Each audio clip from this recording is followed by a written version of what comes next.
Marcus shoved a stack of papers onto the kitchen table. At 2 a.m. Sign here, here, and here, he ordered, tapping the pages. His voice was cold, like he was talking to a stranger, not his wife of 8 years. I looked at him, messy hair, tired eyes, and the faint smell of perfume on his shirt. Now, Emma, he snapped, pushing a pen toward me. I don't have all night. The kitchen, once filled with warm memories, now felt like an interrogation room. You get nothing, he continued with a smirk. No alimony, no property. You leave with what you came in with. I took the pen and calmly signed each page. Marcus watched, expecting tears or protests. Instead, I felt relief. He had no idea I'd been preparing for this moment. I had noticed the signs: late nights, secret texts, password changes. But 6 months ago, a lipstick stain on his collar confirmed my suspicions. That night, I called Diana, my best friend, who was a paralegal, and James Mitchell, the best divorce lawyer in town. You're making this easy, Marcus said, gathering the papers. I thought you'd fight. I smiled, thinking about the documents hidden in my safety deposit box and the proof I had collected over 3 months. Why fight? You made your choice. He hesitated, not used to my confidence. Megan's different, he said. She's ambitious, not stuck in a boring teaching job. I thought of my students, my investments, and the future I had carefully planned.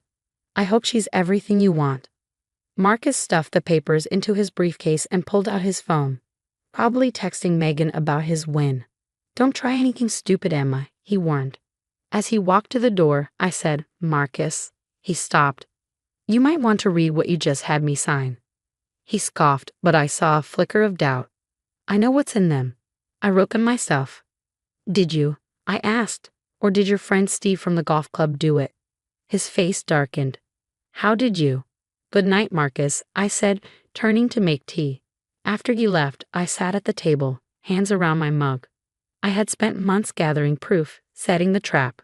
Marcus thought he was outsmarting me, but he never saw it coming. Steve, his so-called legal expert, was a fraud. My lawyer James figured it out immediately. Those papers Marcus forced me to sign, they weren't what he thought they were. I sent 2 texts. To Diana. It's done. He took the bait. To James. Time for phase 2. Then I went upstairs to pack Marcus's things. By morning, he would realize the truth. But tonight, I smiled, knowing he had just signed away everything, without even reading the fine print. The first call came at 7:15 a.m. I watched Marcus's name flash across my phone screen as I sipped my morning coffee on the porch. 4 calls, straight to voicemail. Then the texts started. What did you do? These aren't the right papers. Answer your fate only. I set my phone aside and watched the sunrise, thinking about the exact moment Marcus would be realizing what he'd done. The divorce papers he'd had me sign weren't divorce papers at all. They were documents transferring all our joint assets into my name, along with a sworn statement admitting to his infidelity and financial misconduct. Deanna arrived at 8 a.m., right on schedule. How are you holding up? She asked, setting her laptop on the kitchen table. Better than Marcus, I guess, I replied, showing her the stream of increasingly frantic messages on my phone. He just called the office, Diana said, a smile playing at her lips. James told him he'd be happy to meet with him next week. You should have heard him spluttering. The doorbell rang at 8:30. Marcus stood there, still wearing yesterday's clothes, his face a mix of rage and panic. What the hell did you make me sign? He demanded. I stepped aside, letting him enter. Diana's presence at the kitchen table made him falter. Who's she? Diana Peterson, paralegal for Mitchell and Associates, Diana said professionally. Please have a seat. We have some matters to discuss. Marcus's face went pale. Mitchell and Associates, James Mitchell's firm? The very same, I said quietly. Coffee? He ignored my offer, pulling the papers from his briefcase and slapping them on the table. These aren't the divorce papers Steve prepared. You switched them. No, Marcus, I corrected him. Those are exactly the papers you brought last night. You just never bothered to read them carefully. Too busy texting Megan, I suppose. Diana opened her laptop. Mr. Turner, shall we review what you've actually signed? First, there's the transfer of all joint assets into Mrs. Turner's name. which you've authorized with your signature on pages 3, 7, and 12. Then there's your sworn statement regarding your affair with Megan Porter, including dates, locations, and financial records of gifts purchased using joint funds. Marcus collapsed into a chair, his face ashen. This isn't legal. I'll fight it. With Steve's help? I asked innocently. Your unlicensed friend who's currently under investigation for practicing law without a license? That should go well. You set me up, he whispered. No, Marcus, you set yourself up. I just made sure everything was documented properly. Diana pulled out another folder. We also have evidence of your attempt to defraud Mrs. Turner by presenting false legal documents in the middle of the night, which I should mention, was captured on the security cameras installed 3 months ago. Marcus's head snapped up. What cameras? I gestured to the subtle lens in the corner of the kitchen. Amazing what you don't notice when you're feeling superior. Why are you doing this? He demanded, his voice cracking. For revenge? For protection, I corrected him. I gave you 8 years of my life, Marcus. I supported your career, managed our home, and believed in our future. And you repaid that by trying to leave me with nothing. Diana slid a new set of papers across the table. These are the actual divorce papers, properly prepared by Mitchell and Associates. You'll find the terms quite different from what you had in mind. Marcus stared at the papers, his hands shaking. I don't have to sign these. True, I agreed. But then we'll proceed with charges of attempted fraud, and Steve will likely face serious legal consequences for his part in this. Your choice. You can't prove. Actually, Diana interrupted, turning her laptop to show him, we can prove everything. The surveillance footage, your text messages to Steve about planning this, the illegal documents he prepared. Would you like to see more? Marcus slumped in his chair, the full weight of his situation finally hitting him. I'll lose my job if this gets out. You should have thought about that before trying to ambush your wife with fake papers at 2 a.m., Diana said crisply. I watched my husband, soon-to-be ex-husband, as the reality of his position sank in. The man who'd smirked at me just hours ago, so confident in his superiority, now looked small and defeated.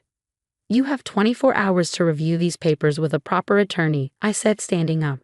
After that, we proceed with fraud charges. Oh, and Marcus, the next time you try to trick someone into signing something in the middle of the night, make sure they're not smarter than you. He gathered the papers with trembling hands and walked to the door. Before leaving, he turned back. Emma, Save it? I cut him off. Your 24 hours start now. After you left, Diana turned to me with a grin. That went even better than we expected. I sat down, finally letting out the breath I'd been holding. Think he'll sign? He'd be an idiot not to, she replied. Though he's already proven he's capable of making monumentally stupid decisions. I picked up my phone, now silent after hours of constant buzzing. The last text from Marcus simply read, You've changed. No, I whispered to myself. I just stopped letting you believe I was less than you. Marcus signed the papers exactly 23 hours and 12 minutes after leaving our house. James called to inform me while I was grading papers in my classroom after school. He tried to negotiate, James said, amusement clear in his voice. But when I mentioned the video footage of him trying to coerce you into signing fraudulent documents at 2 a.m., he became remarkably cooperative. I looked around my classroom at the student artwork decorating the walls and the math problems still written on the whiteboard. This dead-end teaching job had given me more satisfaction than Marcus could ever understand. What about Megan? I asked, thinking of the young intern who'd fallen for Marcus's promises. She was quite interested to learn she wasn't the first, James replied. Apparently, her documentation of his previous affairs was quite thorough. She's already cleared out her desk at the office. That evening, Diana came over with a bottle of wine to help me pack up the last of Marcus's things. Have you heard about Steve? She asked, carefully wrapping a photo frame. Is Golf Buddy the fake lawyer? No, what happened? The Bar Association is investigating him. Turns out you weren't the first person he tried to scam with fraudulent legal documents, but you were the first one smart enough to catch him. I sat down on the couch, thinking about how differently things could have gone if I hadn't noticed that first lipstick stain, if I hadn't made those crucial phone calls, if I had remained the passive, accommodating wife Marcus thought I was. You know what's funny? I said, twirling my wine glass. Marcus always claimed I was bad with details. Said that's why I was just a teacher instead of someone ambitious like him. But it was the details that brought him down. A week later, I received an email from Marcus's company. The board had reviewed the evidence of his misconduct, including his attempt to fraudulently force his wife to sign away her rights at 2 a.m., and decided his position as chief financial officer was no longer tenable. Your detailed records were quite helpful, the HR director wrote. We're conducting a full audit of his department. I forwarded the email to James, who responded with a single line. Sometimes the best revenge is simply being thorough. The divorce was finalized 3 months later. I kept the house, half of Marcus's pension, and most importantly, my dignity. Marcus moved to a smaller city to work for a much smaller company, his reputation in shambles after the truth about his attempted fraud came out. Megan tried to contact me once, wanting to explain her side. I sent back a simple response. The security cameras caught your side quite clearly. She never wrote again. 1 year after that night in the kitchen, I sat in the same spot where Marcus had tried to strip me of everything. But now the house was truly mine, redecorated to my taste without Marcus's sophisticated preferences overshadowing mine. Deanna joined me for dinner, bringing a small gift-wrapped package. "Happy Independence Day," she said with a grin. Inside was a frame containing the security camera photo from that night, Marcus smugly pushing papers across the table, not knowing he was documenting his own downfall. A reminder, Diana said, that sometimes the best defense is letting your opponent think they're winning. I hung the photo in my home office, next to my teaching certificates and a note from a former student thanking me for believing in them. It served as a reminder that strength doesn't always look like what people expect. Last week, I ran into Marcus's mother at the grocery store. She started to turn away, but I called out a greeting. "I heard you got a promotion," she said stiffly. "Head of the elementary school curriculum department." "Yes," I replied. "Turns out being good with details is valuable in education too." She nodded, then hesitated. He's not doing well. That young girl left him for someone more successful." "That's unfortunate," I said sincerely. "I hope he learns from it." As I walked away, I heard her murmur, "We all underestimated you." That night, I received a text from an unknown number.